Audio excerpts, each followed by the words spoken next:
ជំរាបសួរពុកម៉ែបងប្អូនទាំងអស់គ្នាថ្ងៃនេះនាងខ្ញុំនឹងមកបង្ហាញពីរបៀបឆាបាយប្រចាំគ្រួសាររបស់នាងខ្ញុំហើយគ្រឿងផ្សំរបស់វាគឺមានបន្លែមានបាយមាន sausage មានខ្ទឹមសមានសណ្តែកបដោះពងមាន់ជាមួយនឹងខ្ទឹមបារាំងចាហើយជាដំបូងហ្នឹងគឺនាងខ្ញុំដាំទឹកឲ្យពុះដើម្បីស្រុះបន្លែឲ្យវាឆ្អិនល្អព្រោះថានៅពេលបើយើងឆាយើងដាក់ឆាទាំងវានៅកកគឺវារឹងវាសូវឆ្ងាញ់ហើយបន្ទាប់មកនាងខ្ញុំក៏បានលីងសាច់ក្រកហ្នឹងឲ្យឆ្អិនហើយដួសវាទុកមួយកន្លែងដែរដើម្បីនៅពេលដែលយើងឆាទៅគឺងាយស្រួលចាហើយបន្ទាប់ពីគ្រឿងផ្សំទាំងអស់ហ្នឹងហើយគឺខ្ញុំបានឆាដាក់ខ្លាញ់ហើយនឹងបំពងខ្ទឹមឲ្យវាមានក្លិនឈ្ងុយឲ្យឡើងក្រហមបន្តិចមកទើបនាងខ្ញុំចាក់ពងមាន់ចូលចាហើយពងមាន់ហ្នឹងគឺយើងឆាវាត្រឡប់ទៅត្រឡប់មកកូរទៅកូរមកចឹងទៅដើម្បីឲ្យវាឆ្អិនល្អហើយឲ្យវាបែកយកតែម្ដងពីព្រោះថាខ្ញុំអត់ចៀនឲ្យយកវាមកកាត់ទេ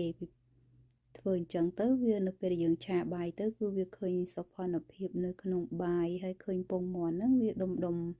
មើលទៅតំណងតែម្ដងចាហើយបន្ទាប់មកខ្ញុំក៏បានចាក់បាយចូលនឹងហើយក៏ឆាបាយនឹងឲ្យវាចូល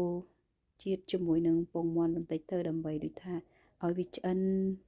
តាមពិតបាយយើងវាឆ្អិនស្រាប់ហើយបងប្អូនកុំតែគាត់ចង់និយាយថាដាក់ឲ្យវាចូលសពជាមួយនឹងពងមាន់ហ្នឹងដើម្បីឲ្យវាបាយនឹងក្តៅហើយមានក្លិនឈ្ងុយជាមួយនឹងពងទាទៀតដើម្បីឲ្យវាដូចថាមានរសជាតិកាន់តែឆ្ងាញ់ណា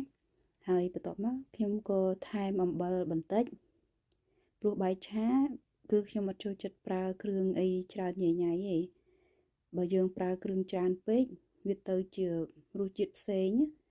ដូចអញ្ចឹងខ្ញុំប្រើតែអំបិលហើយនឹងទឹកស៊ីអ៊ីវទេគឺរសជាតិឆ្ងាញ់ល្មមតែម្ដងអត់មានក្លិនខ្លាំងបើយើងដាក់គ្រឿងអីផ្សេងទៀតវាដូចទៅជាមិនមែនបាយឆាវាទៅជាស្អីផ្សេងអញ្ចឹងណាចាអញ្ចឹងមកក៏ខ្ញុំឆាត្រឡប់ចុះត្រឡប់ឡើងម្ដងទៀតមកហើយក៏ខ្ញុំបានចាក់គ្រឿងផ្សំទាំងអស់ហ្នឹងចូលមកហើយធ្វើការកូរវឹកម្ដងពីរទៀតមកបាយឆាយើងគឺបានឆ្អិនរួចស្រេចហើយមើលទៅគឺតំណងមែនតែនចាគឺឆ្ងាញ់រសជាតិល្មមដុតល្មមចា